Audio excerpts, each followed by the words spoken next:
today on Claymore Division we're going to probably kill ourselves with this bow.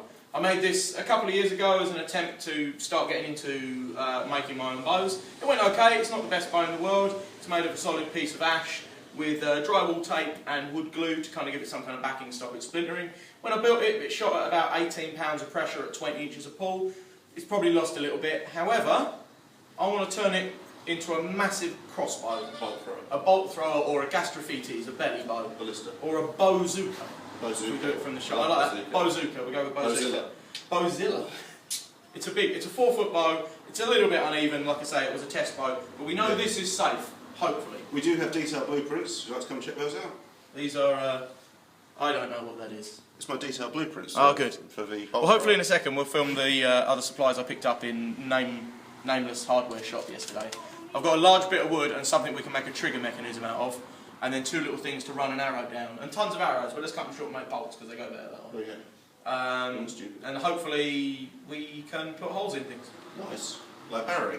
I've just come up with a secondary idea for a trigger mechanism. That's Barry. Yeah. We're in my shop, by the way, because we have tools here. This is Shepherd Cycles. Come here and watch us shoot bows. So here's my rough idea. The bow we can simply lock into, if we take a chunk out of the big piece of wood I've got and lock the bow into it like that. Right. Okay? I've then got, with the spirit level of course, it's going to be perfectly level. Here's the stock, so probably extended, yeah? Yeah. Right. We run from the bow backwards. I have 2 pieces of square doweling, if that's a thing, which will make a channel for the bow. That is a thing, yeah. The release mechanism is the slightly more complicated bit. I don't think we can make a trigger from underneath. No. There's a simple method where we run 2 holes through here and a piece of wire in this kind of shape, a very thick piece of wire. And the string will hold across it. When we pull the bottom out, the string goes. That'll work, but I have a slightly more ingenious and fun method that involves... explosives? No explosives. No. We take, here's our stock, like so, here's the back, and this goes towards the front. Now, we take a little piece of wood like that, and I have a door hinge. We put the door hinge like so, and it has 2 holes at the end that we drop, probably screws or bolts or nails or something that won't cut the string, into 2 little pilot holes in here. I've then got firing pin. A bracket, a firing pin essentially, but a double one. It needs to be 2 to create a flat surface. Otherwise the arrow, if you pull the arrow from one side, it goes off to one side. If we do this, the arrow comes from a flat surface. What I also have is a piece of metal, I think it's like a part of a lock bracket or something, that looks a little bit like a dustpan, with 2 holes in it that line up with these 2 holes. If we bend this piece of metal up at a right angle, we'll end up with a trigger that we pull back on to bring these springs up, pins up. And hopefully the bolt should fly this way. Okay, so I'm awkwardly measuring the depth. So we've cut our stock, I guess, to size. We still have the same marks. This is where the bow will sit. So this is our forward-facing piece. Here's the where the mechanism, the firing pin. I don't like that. It should be a shooting pin. Will go. These marks are superfluous, but essentially it's either here or it's here. We're thinking of adding a secondary handle because you're going to be really close to the bow, which might ping your hand. So, looking good so far. But now all I've got to do is cut this chunk out to that depth. Okay. So there's somewhere for the bow to go. Yeah, so the bow will slot in. So at the moment it's going to look like something like that. There's absolutely no way this can go wrong. No, it looks like a crossbow to me. Yeah. Join us for death. My Uncle Olaf always said you have 2 options when you're cutting wood.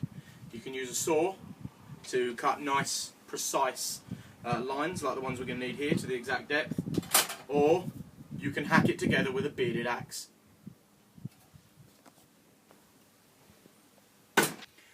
Well, that's the hole cut out with just my axe, honestly, just the axe. And that's a pretty tight fit, I think. That's going to be nice and smooth and... perfect. Okay. It's going to need a little bit of packing, but that's absolutely perfect. Yeah. That actually looks awesome, doesn't it? It's starting to look like a crossbow. It is. A big crossbow. Let's glue that in there and then hurt something. And run guides, I guess. Yeah, I suppose we've got to do the little things. Oh, that'll be what holds the bow. Also, do you know what's else really important? What's that? A trigger. Oh yeah, we need something to shoot it with. Oh, I've got it. I've got some bits of metal I picked up from generic hardware store. Q&B. Q&B. Bananas and Quim. One there. So that needs to line up there. Yep. Hot glue gun and then something over the top. Hot glue gun or PVA wood glue, do you reckon? Well, depends how quickly we want to shoot this thing. Depends how much better. It'll take a few hours. Alright, fine. Hot glue, because it's not as strong. What are we looking at the approximate age for this type of crossbow? The Normans used them. Normans, But it was. I mean, there were a few of them around 1066 then.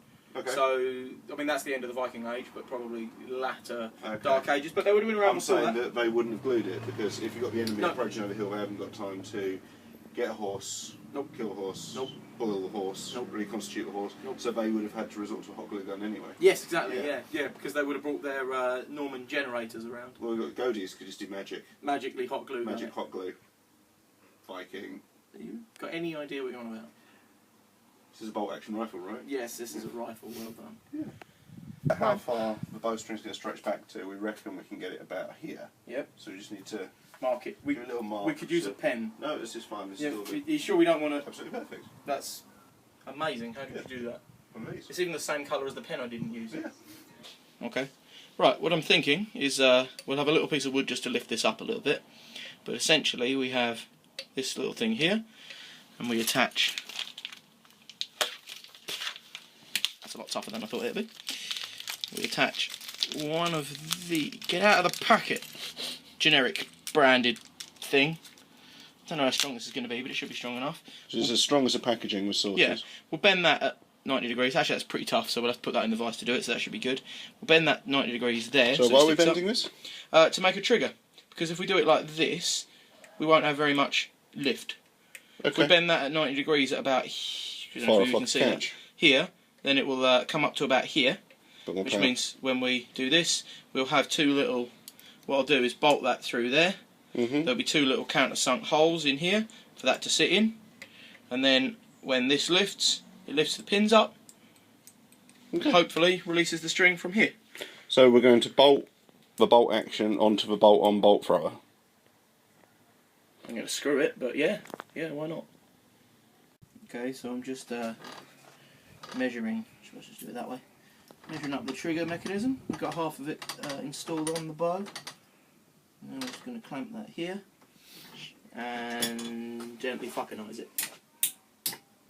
I don't know if the camera picked that up, but that was amazingly musical. Yeah, that's good. That's good. Well, we've got the firing pin almost sorted. Some of the wood broke. Some, so we just hammered it back in. Yeah, it's fine. We just put when in doubt, hammers. There's your firing pin. Thanks, that's Let's nicely hop it up done. to the camera so I can see Let's it. see where that's looking like this. And it'll go here, or I suppose it could go this way. We got a little bit. I think that's alright. What would this way be? That way would be better, wouldn't it? This way? Yeah. It looks a little bit like a sight that way as well, so it looks cool. Yeah. Is that going to be low enough to actually ping the string off? Yeah, that's fine. Don't worry, I'll suss that out. It's just loading that's going to be fun. I think the hot glue gun's getting warm. Cool. So our little firing mechanism is there, pretty much. Do you want to give us a bit more of a close-up? The string will be held behind here, so the arrow will load into here, and then this should release the string. Should hopefully. But I mean, this won't be a problem. It's whether or not that will have the tension to hold it. But I'm hoping, because I've bolted these top and bottom, that the tension of the string will actually just hold that forwards and actually push it more in. The slant might help with that. Yeah, as well. hopefully. Okay. Right, now so we're going to we've got hot glue our cross, and what we need to add to our cross is our bow. So we're going And to... here is our bow. And here is our cross. is my And trigger here is our on? dead horse. Trigger isn't doing too well, so I'm just going to tack it all in. Dead horse, dead horse. I've got this weird glue gun that decides when the trigger wants to work. Right, and we'll line up with our centre mark. Where you want it. It doesn't matter which way round, it's just that I had a centre mark lined up. Now that will slot nicely in there. Do you want to clamp that in place, or should it be okay? I think the pressure of it, to be honest, should do it itself. But that should now. So we're going to run the guide from about here all the way back. This is the guide piece. We'll have to cut it shorter, obviously, but that will sit about there. We'll measure the thickness of an arrow, obviously. That will sit like that. Guide the arrow all the way down. It's almost a crossbow. It is almost a big crossbow. Oh, that's hot! Yeah, it's not cold again, mate. Right, I'm going to string the bow. It is. It's a little bit awkward because it's so big. Yeah. And then... In fact, let's just never de-string it. Well, you kind of can't leave a bow strung, or they'll eventually warp and get too Leave weak. the rifle loaded. Okay. It's a bit too tight, was it holding? No, that's fine. That's strung. I'm going to put it back in here. You know what we're going to have to do? I reckon we might have to winch it. Winch? I don't think it's strong enough to worry about that. Right, now we're going to have to test the firing mechanism. You want to get a bit of a close up? Don't worry, I'm not going to pull the bow or anything. It's now got two little holes for the screws, bolts to sit in. Safest place to be when you're pulling a bow is not in front of it, so you might actually be better from the side. Right, this string is a little bit tatty, but it's going to do the job for now. I'm going to try to pull it back and lock it in the mechanism. This is potentially, I'm not trying to build any drama, this is the bit where everything could go horribly wrong.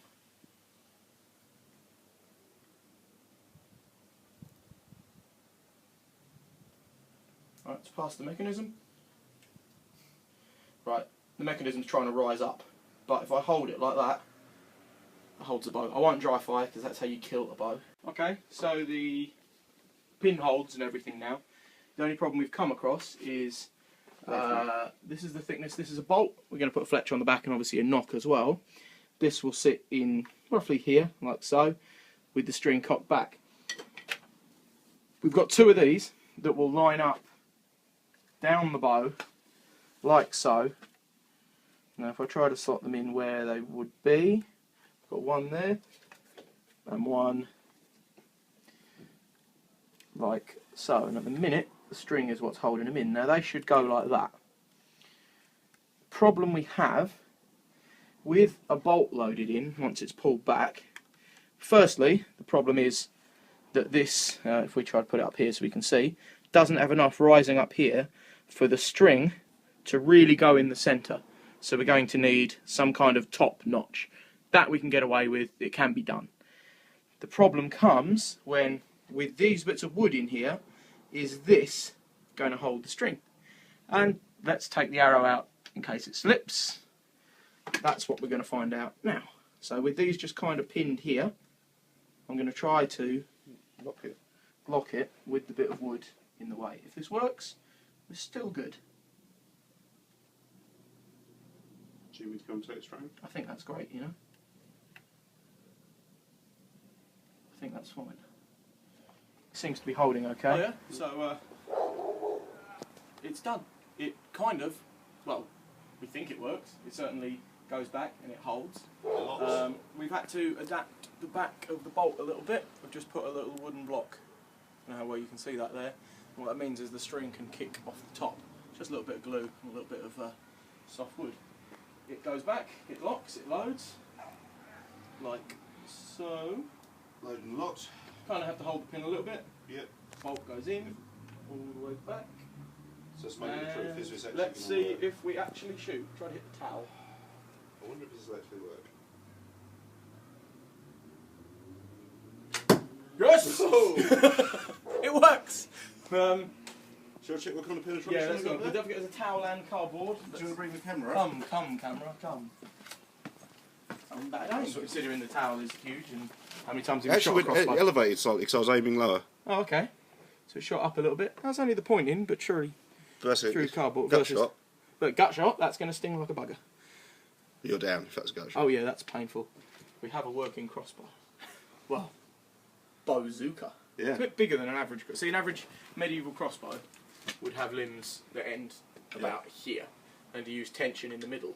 I do think it's very important that we stress this at the moment. Although this has been great fun building and showing you, please do not try. It's a cliche, but do not try this at home. Ömer is a trained archer. I've been shooting I'm for a about professional 7 years. For various different pieces. Yeah, using short and bits and bobs. Yeah. This bow was homemade, and I've been training for ages to do it. And the rest, basically, any point this could have gone horribly, horribly wrong. We've been very, very lucky it didn't. We've been very, very lucky. Right, that I'll show you. This is tip. This is a medieval target point. It is incredibly sharp. So don't be mucking around because these are nasty.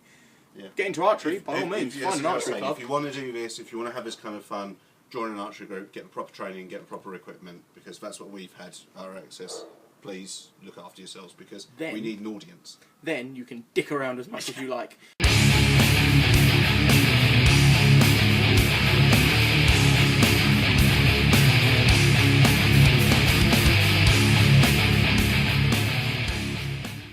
I love you so much. Turns out... You try so hard. Turns out when you He tries so hard. When you cut out a hole using an axe, you actually cut it the wrong way. Instead of cutting it so your bow fits in this way, you cut a perfect sized hole so your bow fits snugly like that, which is the wrong way. I think we may have to cut another piece of wood. We need to go deeper. Yeah, and narrower. Bowception. Thanks, Taker. Welcome. Maybe we should stop filming soon. Yeah.